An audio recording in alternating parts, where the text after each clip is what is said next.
आपसे बताने जा रहे हैं। विधायक जी, पिछले दिनों ही आपने असंध के अंदर अभी हाल ही में बने जियो गीता पार्क के अंदर दौरा किया था। आपने दौरा किया, दौरे करने के अगले दिन ही मेन गेट पर ताला लग जाता है, क्या कुछ मामला था वो पूरा, उसके विषय में बड़ा बताएं। भाई हम तो जियो पार्क में पार्क देखने के लिए गए थे।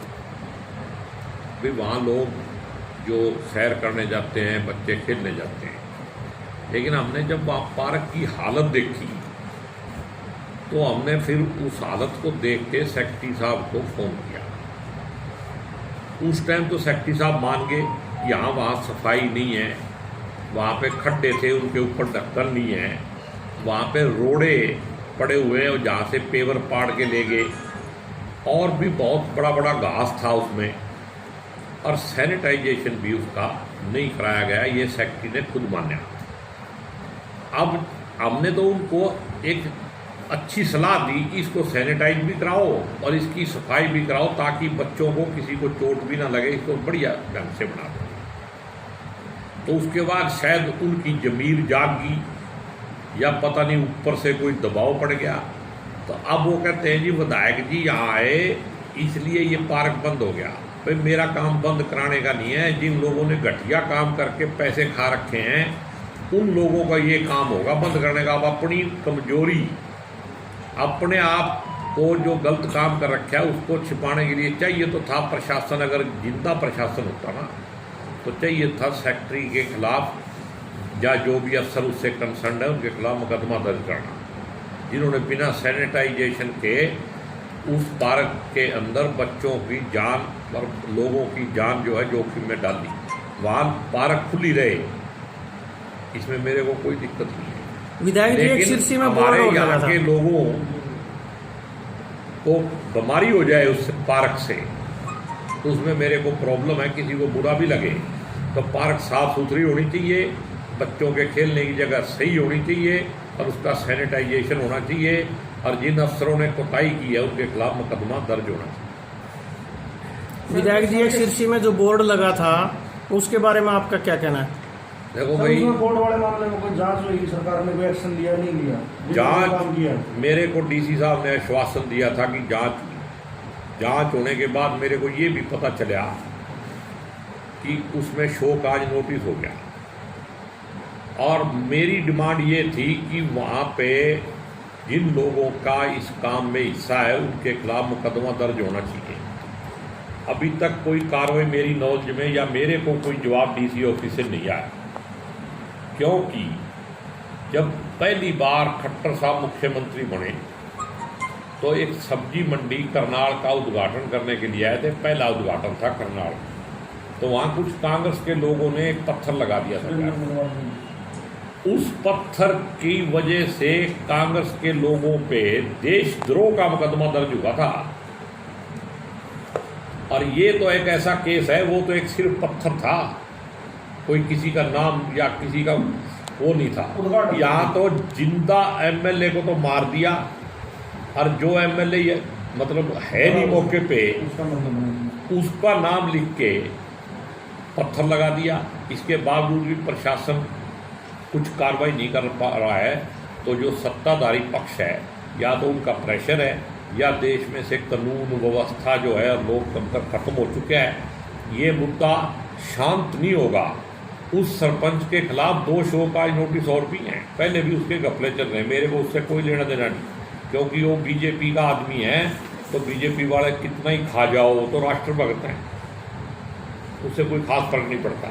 लेकिन ये पत्थर वाला मामला जो है, अगर इसका मेरे को इस संडे तक जवाब नहीं मिला तो मैं आपके माध्यम से प्रशासन को भी बताना चाहता हूँ। फिर मैं खुद एक एप्लीकेशन दूंगा एसपी को कि इनके खिलाफ मुकदमा दर्ज किया जाए। ये मामला जो है ऐसे ही छोड़ नहीं दिया जाएगा बीच में, ये मजाक नहीं है। जनता ने हमारे को एमएलए बनाया है, और ये एमएलए के साथ जो प्रोटोकॉल का वायलेशन किया है ये क्रिमिनल वायलेशन है। जो अफसर इसमें इन्वॉल्व हैं, जो नेता इसमें इन्वॉल्व हैं, सबके खिलाफ मुकदमा दर्ज होगा। और अगर सरकार ईमानदार है और सही में राष्ट्रभक्त है तो फिर उनके खिलाफ भी देशद्रोह का मुकदमा दर्ज होना चाहिए, जैसे कांग्रेस वालों के खिलाफ है। सर करनाल रोड के ऊपर सड़क बन रही है लेकिन हालात ठीक नहीं है, लोग बहुत परेशान है, जरूर खड़ी तालाब के बीच में तब्दील हो चुकी है। देखो इस सड़क को देखते देखते 5 साल हो गए मेरे को। आप उधर से शुरू करो चढ़ाव मोड़ से, बड़ी धीरे धीरे अब बन गई। जूंडले में आके देखो नाले बने, नाले के अंदर खंबे खड़े हैं। मैंने डीसी को भी शिकायत कर ली, सबको शिकायत कर ली, कोई असर नहीं है। मैंने जो इसका प्रोजेक्ट ऑफिसर है उससे भी 4 बार बात कर ली, वो खंबे नहीं पटे। बिजली वाले कहते हैं जी वो पैसे देंगे तो हम पाड़ेंगे। ये पता नहीं कौन कैसी सरकार है। और बिजली वाले ने किससे पूछ के गलत जगह पे खंबे लगाए, लगाने ही किनारे पे चाहिए थे। नाले के तो आगे पीडब्ल्यूडी की जगह है, बिजली वालों ने अंदर लगाए क्यों? सिस्टम ही गलत है। और ये यहाँ पानी के अंदर नाले बनाए जा रहे हैं। लेकिन एक बात मैं, जो भी ठेकेदार है वो भी समझ ले और प्रशासन के अधिकारी भी समझ लें, भाई ये मुद्दा जो है ये जनता का पैसा है, इसकी वेस्टेज को जो है इसकी अनदेखी नहीं करी जाएगी। हम धृतराष्ट्र नहीं है और ना हमारा कोई वेस्टेड इंटरेस्ट है कि जिसकी वजह से हमारी जुबान चुप रहेगी। हर गलत बात जो करप्शन के साथ जुड़ी हुई है उसको उठाना हमारा फर्ज है। जनता की सेवा के लिए हम तत्पर रहेंगे और इस मुद्दे को उठाते रहेंगे। ये गलत काम हो रहा है, प्रशासन को तुरंत जागना चाहिए और इसके ऊपर ध्यान देना। एक सर बिजली निगम में स्कीम चलाई थी जिसके तहत किसानों को कनेक्शन दिए गए थे, वो क्या मामला है? वो एक सेल्फ स्कीम थी, वो कांग्रेस के टाइम में बनी थी, जब कांग्रेस का राज था। तो उसमें बिजली महकमे ने ठेकेदार अपॉइंट कर दिए थे और वो ठेकेदार जो है खंबा ट्रांसफार्मर सारा कुछ लगा देते थे और वो कनेक्शन चालू हो जाता था। पेमेंट जो है किसान को खुद करनी होती है, उसको सेल्फ स्कीम के तौर पे कहते हैं। तो मेरे पास यहाँ पे 1-2 केस आए अड़ाना गांव के। बिजली वालों ने अब कई साल के बाद उनका कनेक्शन काट दिया। तो मैंने एक्सीएम से बात की, तो मैंने एक्सीएम को कहा भाई ये आपने कनेक्शन इनका क्यों काटा और ठेकेदार के खिलाफ मुकदमा दर्ज क्यों नहीं कराया? तो एक्शन ने तुरंत प्रभाव से फिर कहा भाई कनेक्शन की तो बात लग गई जी, ये वो मैं तारा भाई नियम ही गलत है। वो बोले जी ये तो सेल्फ की स्कीम थी, मगर सेल्फ की स्कीम पे अगर कनेक्शन चालू हुआ है तो सेल्फ के बाद वो आपकी स्कीम होगी और बिना सरकार के कोई स्कीम नहीं बनती। सरकार ने स्कीम बनाई है आम आदमी का पेट काटने के लिए, उसकी जेब काटने के लिए नहीं बन सकती स्कीम। और उस ठेकेदार के खिलाफ तो वो कहते हैं कि हमने पुलिस में दरख्वास्त दे रखी है और उस दरख्वास्त पे पुलिस जो है अभी तक कार्रवाई नहीं कर रही है। मैं एसएचओ से बात करूंगा, अभी मुकदमा दर्ज किया जाए उनके खिलाफ। ठेकेदारों को न्याय आम आदमी को मिलना चाहिए और बिजली वालों के खिलाफ भी एक्शन होना चाहिए जिन्होंने सीजन के टाइम में जाके कनेक्शन काट दिए। और इतने साल वो कनेक्शन फिर किसकी वजह से चले, वो बिजली किसकी वजह से चली? कारण क्या था? जिसके पूरे पैसे जमा नहीं करवाए ठेकेदार, पूरे पैसे ठेकेदार खा गया। ठीक है जी। और अब डिपार्टमेंट इतने साल के बाद कैसे जा गया? विधायक जी, लॉकडाउन के दौरान कुछ अधिकारियों के विरुद्ध उनकी कार्यप्रणाली को लेकर आपने चिट्ठी लिखी थी कुछ अधिकारियों को। उसी के मद्देनजर अगर देखें तो कुछ अधिकारियों के तबादले भी होने शुरू हो चुके हैं। ऐसा ही असम में भी एक दृश्य देखने को मिला है। क्या लगता है कि क्या उसी को लेकर आपके द्वारा जो एक्शन लेने के लिए लिखा गया था उसी के माध्यम से ये जांच हुई, ये कार्य हुआ? देखो ऐसा तो मेरे को किसी ने कहा नहीं कि तेरी चिट्ठी की वजह से ट्रांसफ़र हुई है, लेकिन मैंने चिट्ठी लिखी है और जिन अधिकारियों के खिलाफ लिखी है अगर उनके खिलाफ एक्शन नहीं होगा तो जो जनता ने मेरे को अधिकार दे रखा है विधानसभा तक ये मुद्दा मैं उठाऊंगा, इसको किसी कीमत पे शांत नहीं होने दूंगा। गलत है। एक आम आदमी अगर मोटरसाइकिल पे एक वो ना लगाए हेलमेट या उस पर छोटी सी गलती हो जाए तो उसको 11,000, 22,000, 50,000 तक के जुर्माने करते हैं। तो अफसर गलती कैसे कर सकता है? उसकी डबल जिम्मेदारी है। जो सरकारी आदमी है उसकी डबल जिम्मेदारी है, डबल जुर्माना होना चाहिए, डबल सजा मिलनी चाहिए। अगर अकाउंटेबिलिटी फिक्स नहीं होगी तो अधिकारी कभी सुधर भी नहीं सकते। सर बिजली के कनेक्शनों को लेकर तो किसान देखो किसानों ने बहुत सारे कनेक्शन अप्लाई कर रखे हैं, पैसे भी जमा करा रखे हैं, लेकिन अभी सरकार जो है किसानों के हित में कोई काम करना नहीं चाहती, ये उनको कनेक्शन नहीं दे रही है। अभी मैंने पता किया था तो एक्सीएन ने बताया कि हम 2018 तक जो अप्लाई हुए वो कनेक्शन जो है हम दे रहे हैं। तो मैंने उनको कहा भी एक पॉलिसी में चेंज करो। चेंज का मतलब ये है भाई एक आदमी है जिसका एक ही नया घर में मगर बंटवारा हो गया, 3 भाई हैं, 2 ट्यूबवेल पहले लगे हुए थे, वो 2 भाइयों को आगे, वो तीसरे को तो पानी नहीं देंगे। तो जिसका एक ट्यूबवेल है, जिसका नया ट्यूबवेल है, उसको कनेक्शन पहले दो, जिसके 2 ट्यूबवेल पहले चल रहे हैं और तीसरे का कनेक्शन मांग रहा है उसको बाद में दो। लेकिन ऐसा वहाँ तो सिस्टम जो है सलाह से नहीं चलता या अच्छे तरीके से नहीं चलता, वहाँ तो सिस्टम जो है ना अंडर हैंड चलता है। जिसका चढ़ गया चढ़ावा उसका तो रातों रात लग जाएगा, चाहे बिना कनेक्शन के मीटर के भी चल जाएगा, और जिसका ना हो। सर तो बिजली विभाग मैं बात करूँगा ऊपर। अभी हमारी मीटिंग है कमेटी की, देखता हूँ मैं बात करके वहाँ पे बड़े अधिकारियों से भी इसमें कुछ चेंज हो ताकि किसान को थोड़ी बहुत राहत मिले। कनेक्शन तो अंडरग्राउंड वाटर जो है अपने इलाके का काफ़ी खराब भी है, यहाँ पीने की पानी की समस्या। आप कमेटी के मेंबर भी हो तो क्या कुछ ऐसे कमेटी की मीटिंग तो अभी 17 तारीख को है पहली, लेकिन कल मैंने इरिगेशन के मतलब एक्सचेंज से मैं मिला। एक तो मैंने उनको कहा भी ये जो माइनर है मर्दान खेड़ा उतलाने वाला जो आता है, इस माइनर को आगे जींद रोड तक बढ़ाओ, क्योंकि मर्दान खेड़े का ही आधा गाँव आगे जो है उसमें पानी नहीं है, फसल होती नहीं है। और पीने के पानी के बारे में भी जिस एरिए में नहीं है, वो मैंने कल एक्सीएन पब्लिक हेल्थ से बात की तो उन्होंने ये बताया कि जहाँ पे 100 की आबादी है, अगर डेरे आसपास है जहाँ 100 लोग रहते हैं, वहाँ पे हम पानी की व्यवस्था कर सकते हैं। तो वो अब उसका सर्वे कराया जा रहा है। एक जगह मैंने उनको बताई है, ये डेरे जो मूड वो सड़क जाती है सन से, मैंने कहा भाई इस सड़क पे एक गुरुद्वारा है, ताकि कॉमन लैंड पे अगर पंप ट्यूबवेल लगा होगा तो कोई उसका मालिक नहीं बनेगा, नहीं तो कहेंगे जी ज़मीन नहीं दे रहा, कोई ये नहीं दे रहा। मगर गुरुद्वारे में लगा के और बाकी डेरों के पाइप भिजवा दो। ऐसी व्यवस्था की सारी तरह की व्यवस्था धीरे धीरे हम करेंगे। सरकार ना होने की कोशिश करना हमारा काम है, फल देना जो परमात्मा का काम है। सरकार का तो ऐसे ही काम चलता है, धंधा है इनका तो, लेकिन शांति से ना हम बैठेंगे ना इनको जो भ्रष्ट अफसर है इनको बैठने। सर एक ना इंक्रोचमेंट का नाम लेके रेडी वालों के फल सब उठाए गए नगर पालिका द्वारा, लेकिन एक लिक्कर शॉप है और लिक्कर शॉप में शरेआम बाहर जो है अतिक्रमण कर रखा है। उसको लेकर कई बार मीडिया में भी आ चुकी है बात, और अधिकारी मान भी चुके हैं कि हम आज करेंगे कल करेंगे इंक्रोचमेंट को दूर, लेकिन फिर भी नहीं किया जा रहा। तो ये जो पार्शियलिटी है, भेदभाव है गरीब और अमीर का, ये नहीं देखो, ये तो इस कोरोना के टाइम में अमीर और गरीब का तो सामने आ गया। अभी गरीब पे तो मेरे को ये डाउट है कि ये सरकार जो है गरीब को यहाँ का नागरिक भी मानती है। जो गरीबों के साथ हुआ है वो तो शायद इससे पहले इतिहास में कभी नहीं हुआ, हिंदुस्तान के इतिहास में तो नहीं हुआ होगा। लोग तो अभी जब पार्टीशन हुआ था 47 से उसका करते, मैं कहा उससे भी खतरनाक मजे। और शराब का ठेका कैसे हट सकता है? उससे तो सरकार को भी फायदा, अफसरों को भी फायदा। रेडी वाले क्या देंगे अफसरों को? रेडी वाले चाहे मरो, शराब का ठेका नहीं हटना चाहिए। ये सरकार की पॉलिसी है। देखो सरकार तो सरकार को जहाँ से फायदा होगा, अफसरों को जहाँ से फायदा होगा, शराब का ठेकेदार कितना पावरफुल आदमी,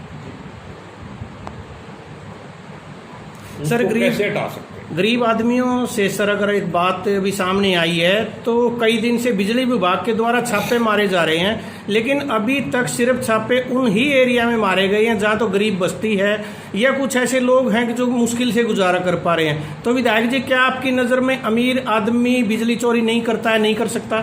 नहीं, छापे तो सब के यहाँ मारे जा रहे हैं। देखो इसमें तो एक बात तो मैं ये सबको कहना चाहता हूँ कि बिजली चोरी नहीं करनी। बिजली चोरी करना गलत बात,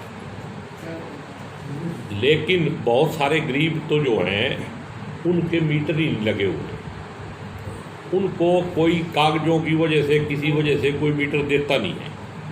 अगर उनको मीटर दे दिए जाएं उसके बाद वो चोरी करें तो फिर गलत है। अगर मीटर नहीं देंगे तो अगले तो कहीं ना कहीं जुगाड़ करेंगे। गाँव जी दर्जनों सड़कें आपके द्वारा मंजूर कराई गई देश दल की, उन पर कार्य कब शुरू होगा? कार्य शुरू हो रहा है, कुछ अभी देखो ये डेरा फूला सिंह से लेके जयसिंहपुर, इस पे भी PWD वाला भी टेंडर होने वाला है। 3 सड़कें 18 फुट की होनी है। एक डेरा गामा से लेके ललैन नहीं, हाँ वो है। एक यहाँ से रंगरूटी खेड़ा, जयसिंहपुर से रंगरूटी खेड़ा से जवाड़ा। तो अभी हमने 10-11 सड़कें नई बनाने के लिए प्रपोजल भेजी हुई है। उसकी भी जिस दिन मंजूरी होगी, उसमें राड़ा से डीग वाली सड़क तक भी है, पंगाड़ा से चोर कारसा है, और भी बहुत सारी सड़कें हैं उसमें। तो वो नई एक झुंडले का बाईपास है, बहुत सारी सड़कें हैं उनको बनवाने की। और मार्केटिंग बोर्ड द्वारा जो सड़कें बनाई जाती है उनकी लिस्ट अभी आने वाली है, वो मैं आपको फिर बताऊँगा। सर कई ऐसे विभागों में दिक्कत पड़ी है जहाँ पे किसी रेट पे पंचायत रेट पे रोजगार दिए जा सकते हैं, तो क्या आप इस बारे में DCC या फिर बारे में बात करेंगे ताकि स्थानीय लोगों को काम मिले और साथ में काम भी लोगों का जल्दी हो सके? देखो भाई, मेरे को नहीं लगता इस सरकार में कोरोना के बीच में जब हॉस्पिटल से ये डेली वेज वाले हटा दिए गए, जहाँ सबसे ज़्यादा आज के दिन ज़रूरत है सफाई कर्मचारियों की, दूसरों की, उनको हटाया गया। अभी 2 दिन पहले आपने देखा होगा कल्पना चावला में वो प्रोटेस्ट कर रहे थे, प्रदर्शन कर रहे थे। और ये ठेकेदार, अभी आज सवेरे मेरे को एक गांव में आदमी मिला और वो पब्लिकली कह रहा था कि जब मैं नौकरी लगा ठेकेदार ने मेरे से 40,000। अभी ये भाई ये सामने बैठा है डिलोइट की, ये सामने बैठा है, इसके लड़के की 3 महीने की तनख्वाह नहीं दी और उसको हटा दिया। मैंने कहा इसको भी तू एक एप्लीकेशन 13 साल में गया तो नौकरी करते ना 13 साल में 13 साल के बाद ना उसका वेतन दिया अब तक। तो ऐसे लोगों के खिलाफ कल मैं DC साहब को एक एप्लीकेशन दे के आया। एक लड़की है यहाँ संतोष असंध, 6 महीने असंध के हॉस्पिटल में उससे काम करवाया। 6 महीने बाद उसको कह दिया भी तेरी तो नौकरी थी ही नहीं, तू तो अपनी मर्जी से सेवा कर रही थी यहाँ। पहले भी मैंने एप्लीकेशन दी DC ऑफिस में, मेरे को कोई रिपोर्ट नहीं मिली, कोई कागज ही नहीं मिले। तो मैंने कल दोबारा से उस एप्लीकेशन को बाकायदा खुद जाके DC के हाथ में दे के आया और कह के आया भी ये दोबारा। मैंने कहा भी इन लोगों के खिलाफ FIR दर्ज करो, मुकदमा दर्ज करके रिकवरी करके इस लड़की को पैसे दो। एक मेरा सवाल है कि पहले तो शुरू में जो राज्य सरकार है उसने कोरोना को लेकर काफी तगड़ा एक्शन लिया, लेकिन अब सरकार कह रही है कि अगर आपके अंदर लक्षण नहीं है लेकिन पॉजिटिव हो तो घर में ही रहो। नहीं, अब तो सरकार ये कह रही है कि अब कोरोना के साथ जियो, आत्मनिर्भर हो जाओ। तो मैं कहता हूँ फिर ये महामारी एक्ट क्यों लागू है, इसको हटा दो। जब लोगों ने अपने आप ही जीना है, अपने आप ही मरना है, अपने आप ही सक्षम होना है जिंदगी के लिए, आत्मनिर्भर बनना है, तो फिर सरकार की जरूरत क्या है? ये किस बात का डंडा चला रहे? इस कोरोना एक्ट के तहत बीजेपी सरकार, मैं जिम्मेदारी के साथ ये बात कह रहा हूँ कि ये बीजेपी की सरकार अपना एक अलग ही एजेंडा जो है उसको लागू कर रही है। इसके बीच में देखो कितने लेटर आए। पहले लेटर आता है कि जीरी यहाँ नहीं लगेगी, फिर वो विड्रा हो जाता है। फिर लेटर आता है कि पंचायत की ज़मीनों में जीरी नहीं लगेगी, फिर वो विड्रा हो जाता है। ये सरकार को चला कौन रहा है, यही समझ में नहीं आ रही। मेरे को लगता है कि मुख्यमंत्री को कोई ना कोई आदमी जो पीछे से गुमराह करता है, और जब मुख्यमंत्री को असलियत पता चलती है तो वो फिर काम वापस होता है, ऐसा मेरा सोचना है। सच्चाई क्या है ये भगवान जाने, या फिर वो जो बैठे हुए लोग ऊपर हेरा फेरी कर रहे हैं। कोरोना के जो मरीज उनको उदाहरण से किया जा रहा है, जो करनाल है 20 लाख तक रोजगार हो गया कोरोना के मरीज। वो ऐसे है ना, करनाल को शायद बड़े लोगों के लिए रख रखा होगा, अभी एक नीलोखेड़ी में बना दिया नया गुरुकुल में। तो चलो व्यवस्था तो सब जगह तैयार रखनी चाहिए, लेकिन कोरोना हो सकता है VIP लोगों के लिए हो, आम आदमी के लिए ना हो। हालांकि कल्पना चावला में तो थोड़े दिन पहले डायलिसिस की मशीन दी थी, हैं कितने साल बने हुए हो गए, अब न्यूरो सर्जन आया है। वैसे कल्पना चावला इंटरनेशनल लेवल पे मशहूर है, अभी करनाल में कल्पना चावला बन गया, मेडिकल कॉलेज बन गया, लेकिन फैसिलिटी क्या है? फैसिलिटी के नाम पे अब धीरे धीरे, ये मैंने विधानसभा में भी मुद्दा उठाया था कि आप डायलिसिस की मशीन ही करनाल में नहीं लगा सकते, तो कैसा Kalpana Chawla? Sir contract farming को लेके सरकार प्रमोशन कर रही है, तो क्या लगता है खेती रोक वाले की किसान है तो कॉन्ट्रैक्ट फार्मिंग जो है वो नाम देखो, इससे किसान का बहुत बड़ा नुकसान होगा। ये सरकार लोगों को गुमराह कर रही है पहले से ही। एक ये अफवाह फैला रखी है कि सरकार ने किसान को आज़ाद कर दिया, कहीं फसल बेचो। किसान के लिए पहले भी कोई बैन नहीं था, व्यापारी के लिए बैन था। व्यापारी यहाँ से खरीद के गेहूँ दूसरी स्टेट में नहीं बेच सकता था, किसान तो कहीं भी बेच सकता था, पहले से ही था ये। और खुद सरकार दूसरी तरफ यहाँ पे यूपी का, आपने अखबार में पढ़ा होगा, यूपी का गेहूँ सारे आता है और यूपी के गेहूँ में घपला हो रहा था 12 रुपए का, वो भी नोटिस में आया, बाद में लीपा पोती हो गया, सारा शांत हो गया। कई बार तो ऐसे भी हुआ जी 2-4 साल पहले कि जो जीरी है यहाँ की जो अच्छी जीरी है वो तो बेच दी और बिहार और यूपी से जीरी जो है चावल लेके जो नहीं, वो तो उसी बात को लेके पैडी स्कैम के ऊपर इंक्वायरी चल रही है और उसकी रिपोर्ट मैंने पिछले सेशन में मांगी थी। अब उन्होंने कहा अभी इस बार लगाओ, पिछली बार गड़बड़ होगी, दी नहीं गई उनको, भैया अब की बार हम देंगे। और आज ही मैं आके आया हूँ सारे क्वेश्चन, मैंने जितने लेटर लिखे हैं, जो आटा सप्लाई होता है गंदा, जो ये कच्चे फड़ बने जिसकी वजह से नेशनल वेस्टेज हुई है गेहूँ की, इसकी सारे का हिसाब मांगा जाएगा। अपनी जिम्मेदारी जो है पूरी तरह से निभाएंगे। नाराजगी और इसको देख के काम नहीं करते हम तो भगवान को ये ध्यान में रख के ईमानदारी से जनता की सेवा करते हैं। विधायक जी, एक कोरोना के चलते कहा गया है कि संपर्क कम से कम हो लोगों को और जनता आपस में, लेकिन भारतीय जनता पार्टी का केंद्र सरकार का 1 साल पूरा होने पर उन्होंने एक नई स्कीम निकाली है पार्टी के लिए, तो यही है कि वो पर्चे लेकर जा रहे हैं, घर घर जा रहे हैं उनके नेता और लोगों को बता रहे हैं कि हमने 1 साल में ये काम किया। क्या आपको लगता है कि निजी रूप से ऐसा होना चाहिए? बीजेपी तो राष्ट्रभक्त है ना यार, उनके लिए कानून कोई भी नहीं है देश में। उनके तो अमित शाह जी वर्चुअल रैली कर रहे, लोगों गरीब लोगों को तो घर पहुँचाने तक के लिए आपके पास पैसे नहीं थे, उनके लिए आप कोई साधन उपलब्ध नहीं करा सके और हजारों करोड़ रुपए आप वहाँ जाके खर्च कर रहे हो। और कल की आप हमारे MP साहब हैं, भाटिया साहब, अच्छे सज्जन आदमी हैं, उनकी कल एक मंदिर में मीटिंग थी, उसमें देख लो कितनी डिस्टेंसिंग, सोशल डिस्टेंसिंग जो है ये कहने में। बाकी सब आप लोगों को सबको अपना अपना बचाव रखना चाहिए और अपना बचाव करते हुए खुद ही बचना है, खुद ही इस देश की सेवा में लगे रहना है। आप इस बीजेपी की सरकार से 0% उम्मीद नहीं करना, जो सत्यानाश होना था हो गया, आगे इससे बचो। एक अंतिम प्रश्न विधायक जी आपसे, स्कूल के लिए कह रहे हैं कि 15 जुलाई से स्कूल खुलने चाहिए, लेकिन पेरेंट्स काफ़ी चिंता में है, अपने बच्चे रिस्क लेने के लिए तैयार नहीं है और सरकार इतने बड़ा रिस्क लेने जा रही है। क्या आपको लगता है कि स्कूल खुलना चाहिए? और यही ऐसा भी कहा जा रहा है कि आप स्कूलों पर तो रिस्क ले रहे हैं, क्या विधानसभाओं में भी ऐसा रिस्क लेंगे आप सेशन चलाकर? अगर जब विधायक विधानसभा में जाएंगे, मुख्यमंत्री विधानसभा में जाएगा, ऐसा रिस्क आप वहाँ भी लेंगे? देखो, ये सरकार कुछ भी कर सकती है, लेकिन मैं इस पक्ष में नहीं हूँ। जब तक ये महामारी का अंत तक खत्म नहीं होता तब तक स्कूल नहीं खुलने चाहिए, क्योंकि बच्चे ही इस देश का भविष्य है। और उन बच्चों के बारे में मैंने थोड़ी सी बात कह दी और सारे को अफवाह फैला दी, ये सारा इसी पार्टी का, ये सरकारी कर्मचारी जिनको मैं कहता हूँ ये बीजेपी के वर्कर बन के काम करते हैं, ये उन्हीं का षड्यंत्र है। कह दिया अभी पार्क बंद करवा दी, मैंने एक लफ्ज भी नहीं बोला कि पार्क बंद करो, मैंने ये कहा भाई इसको ठीक करो। और अगर सेक्रेटरी में थोड़ी बहुत भी अगर मतलब उसकी नीयत ठीक हो और शर्म लिहाज हो तो उनको चाहिए था तुरंत प्रभाव से उसकी सफाई करवाते, उसको सैनिटाइज करते और लोगों के लिए खोलते।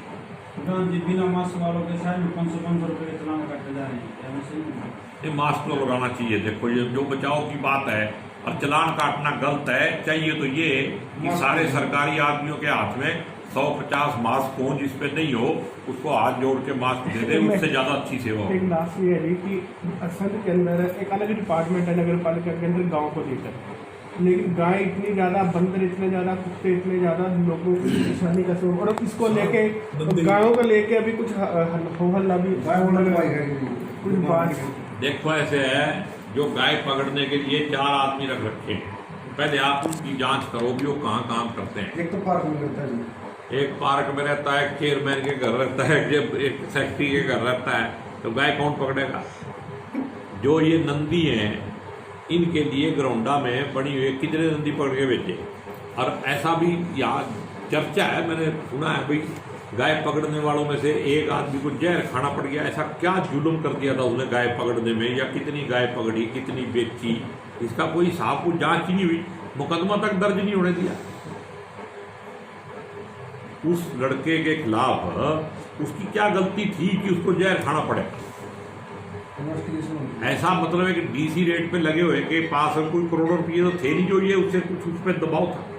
एक गरीब आदमी पे ऐसा क्या प्रेशर था, उसकी जांच होनी चाहिए और उसमें जो जो आदमी इन्वॉल्व हैं उनके खिलाफ सख्त से सख्त कार्रवाई होनी चाहिए। और ये जितने नंदी हैं इनको पकड़ के ग्राउंडा में भेजना चाहिए। और गाय जो हैं वो तो अब गौशाला जो नया प्रधान बनया लड़का विजय, उसने बहुत बढ़िया व्यवस्था, मैंने तारीफ सुनी है उसकी, कि गौशाला में उसने बढ़िया व्यवस्था कर दी है। और अब वो गाय लेने के लिए तैयार भी है। जो भी गाय है पकड़ के उसको दे दो और नंदी जो है ग्राउंडा भेज दो। लेकिन करेगा कौन? इसमें पैसे तो बचते नहीं। काम तो वो होगा जिसमें माल बचे। थैंक यू, धन्यवाद। धन्यवाद।